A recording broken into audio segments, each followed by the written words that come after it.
to developments to our south in this hemisphere and the issues that relate domestically to it. So let me thank them both for being here. Let me thank you all for, again, showing this degree of interest throughout the day, sticking it out. Mayor Bloomberg, welcome, and we're thrilled to have you at the council, sir. Thank you.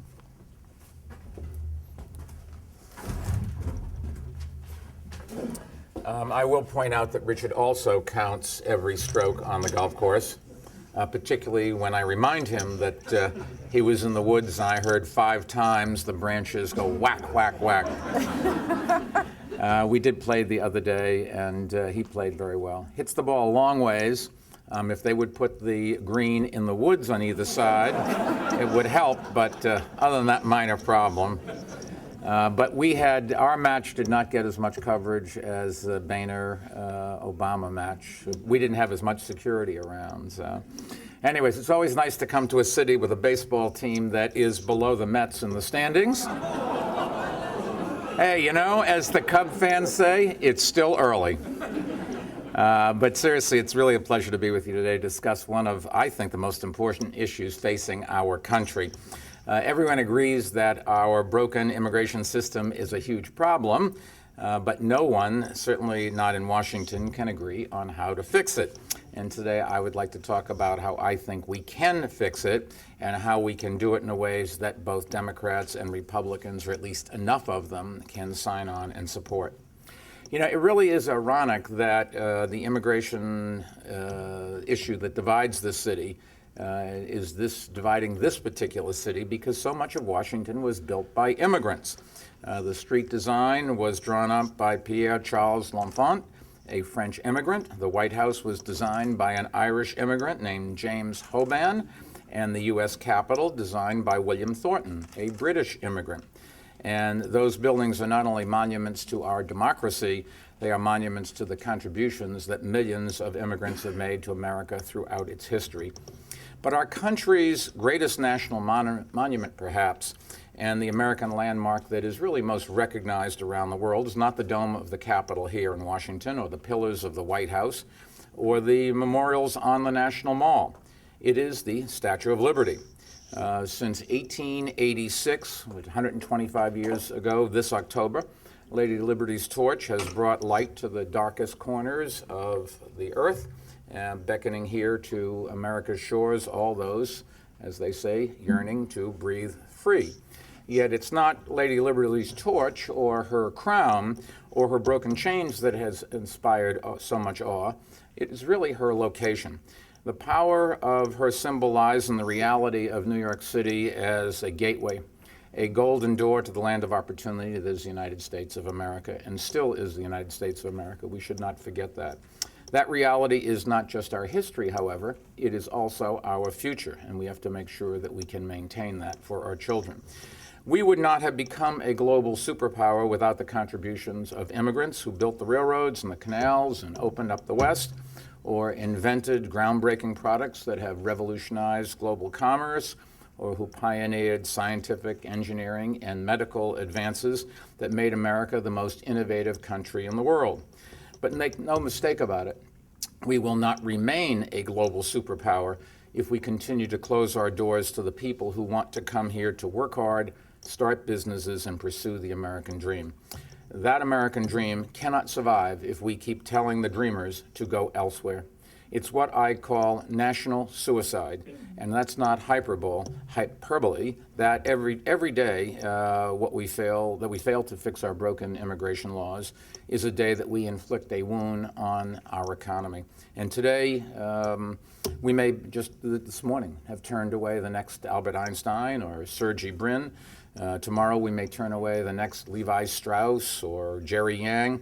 And certainly we will be turning away many of the people who, like my grandparents, and no doubt many of yours, came to this country with almost nothing except one thing: a desire to work and work and work and work to build a better life for themselves, and certainly, if not for themselves, for their families.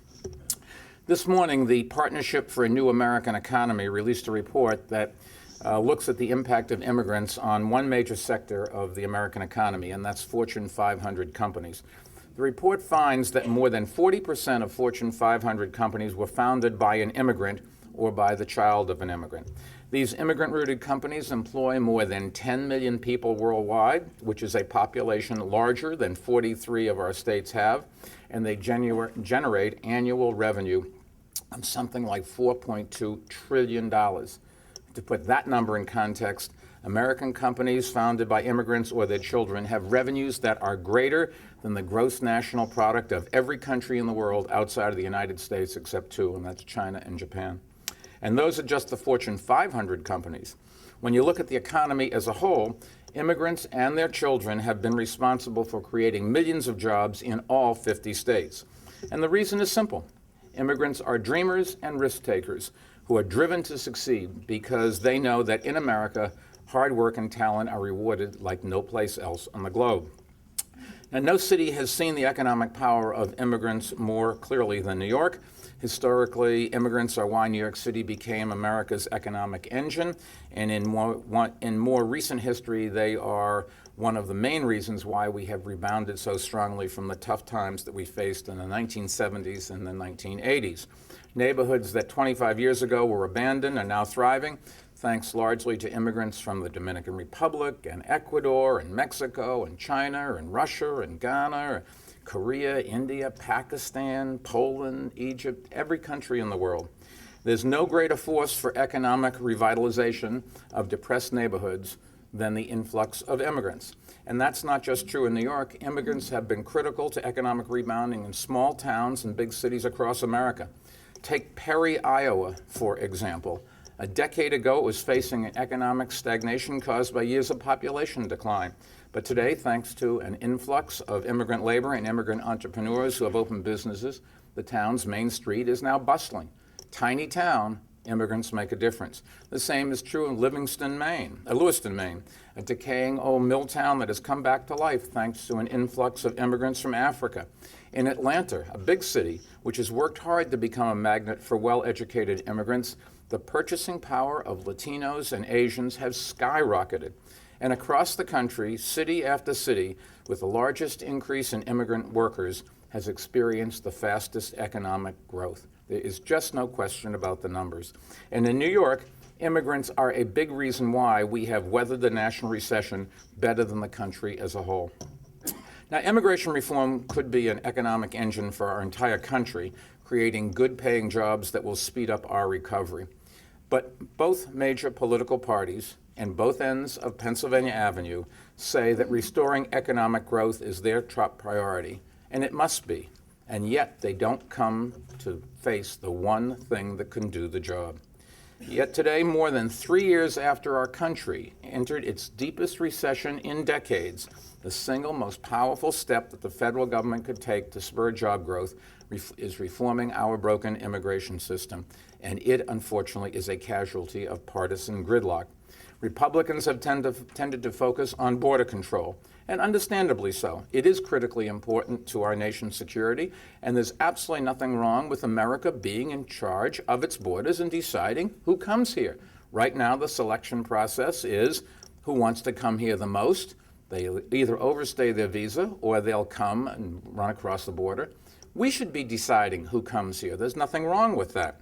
Democrats, on the other hand, have tried to focus on comprehensive reform, and that's understandable, too.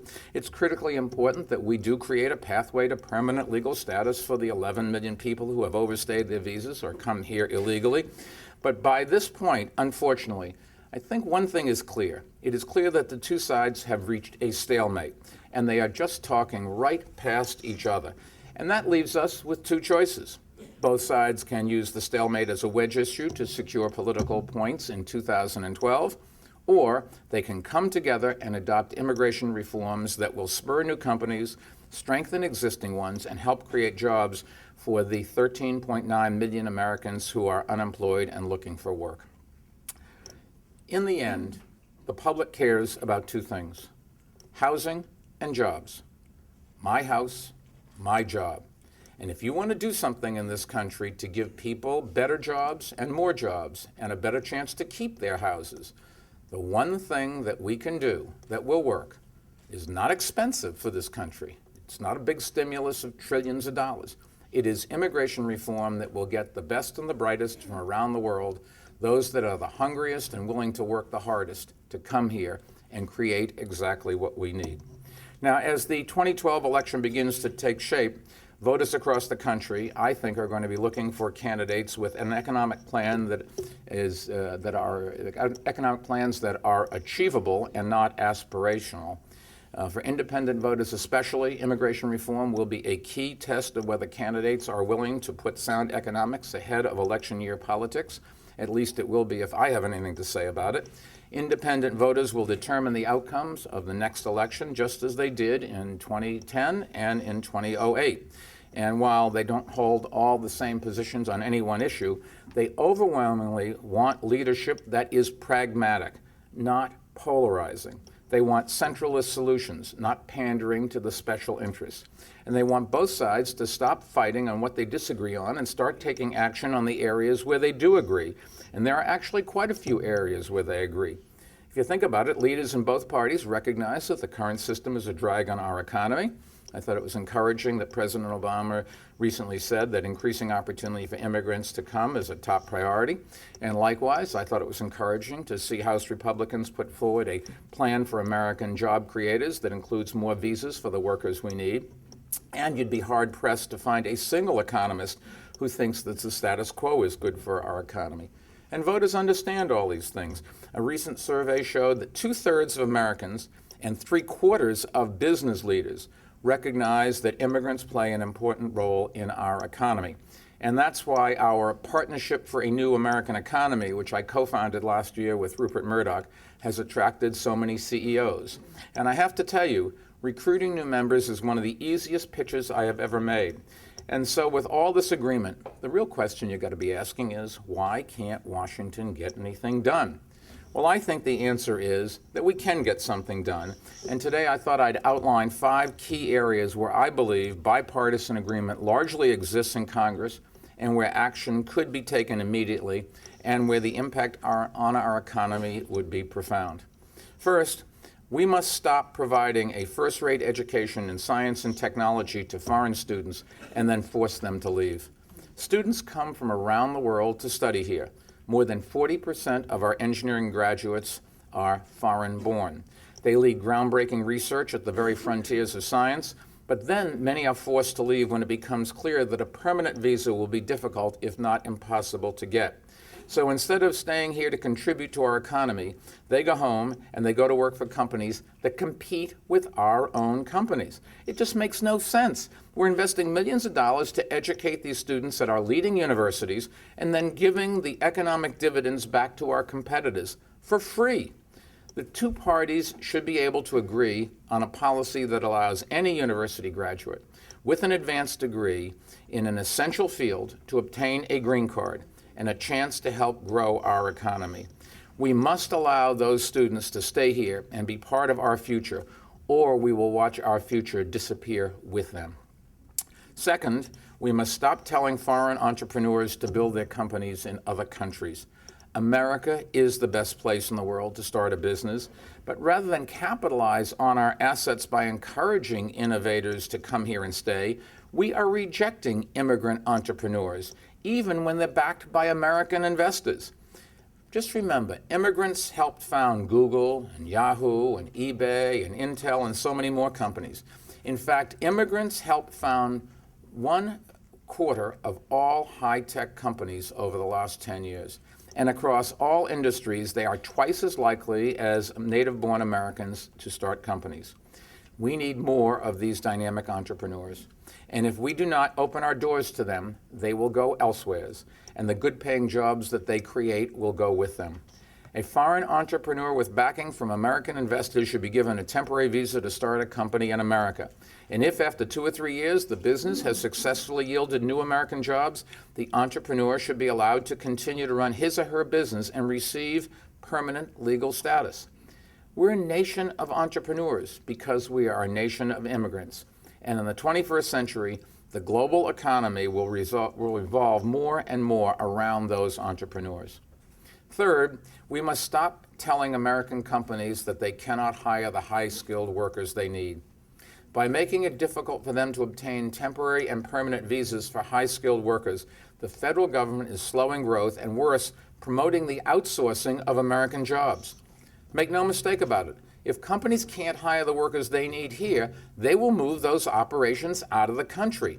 You just have to look at Microsoft's recent decision to open a research park in Vancouver. There's lots of West Coast companies that now have offices in Canada because they can't get the engineers into this company. In many high-tech companies, for one, you see again and again, talk to the owners, talk to the managers, talk to the stockholders. They are outside of the United States, but they prefer to be here. It's just that we won't let them bring in the talent they need. And we not only lose those jobs, we lose their spending and we lose their taxes. Again, this just makes no sense. We are stabbing ourselves in the back even as our economy is in critical condition. The ability to attract and keep high-skilled labor is just essential for American companies competing on the world market. And that's true not only for high-tech companies, but also for banks and insurance companies and pharmaceutical companies and even manufacturing firms with large research and development operations like Boeing and Caterpillar. But right now, the cap on H-1B visas and green cards is much too low, and caps on green cards are set by country. So Iceland actually gets the same number of visas as India. That may be fair to those two countries, but it's certainly not fair to American business and to Americans. We should end these arbitrary limits and end the cap on the high-skilled H-1B visas. Let the marketplace decide. It's basic free market economics, and both parties ought to be able to get behind it. Fourth, we must ensure that major industries such as agriculture and tourism that rely on those workers just starting up the economic ladder have access to foreign workers when they cannot fill the jobs with American workers. These employers want a legal workforce, but our current system just makes that extremely difficult. Farmers have to go through multiple levels of approvals to do basic hiring, and in Georgia, where they've cracked down on illegal farm workers, farm owners are experiencing severe labor shortages. That's driving up their costs and leaving crops unharvested. At a time when food prices are rising, this is the last thing American consumers and farmers need. Fifth and finally, we must begin allocating more green cards based on economic needs. Right now, only about 15% of all green cards go to employees and their dependents, while the rest go largely to immigrants, families, and relatives. In Canada, those numbers are exactly reversed. Last year, 2/3 of immigrants to Canada came based on economic reasons, and only 21% came based on family reasons. Those that come based on economic reasons are creating the economy for all the people in that country. We're not doing what Canada is doing. Why not? America has to honor our tradition of always being open to the tired and the tempest-tossed. No argument about that. We are a land of opportunity because we've always been a country of compassion. But as we continue to be a place of refuge and reunion, we must open our doors more widely to the talented and hardworking people who can make critical contributions to our economic growth and prosperity. And that means raising green card limits based on our economic needs so that we can allow the people who will most help our country to come here, work, invest, and start businesses. Now, the 5 areas that I've outlined present, I think, real opportunities for bipartisan agreement. And they are steps that can be taken right now to help create jobs and drive prosperity across the country. And remember, everybody says we don't have any money for new programs. Not one of the things that I outlined would cost a penny. It's all contribution, no expense. So it's pretty hard to think that in the end, the American public isn't going to say to Congress, enough. We've got to do something. I'm worried about my house. I'm worried about my job. And there's a solution that you can't say you can't afford, a solution that we know has worked in many other places, a solution that you could implement very quickly.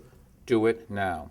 That means more green cards for university graduates, more visas for entrepreneurs, more visas for high-skilled workers, more visas for agricultural and other seasonal laborers, and more visas that are distributed based on economic needs.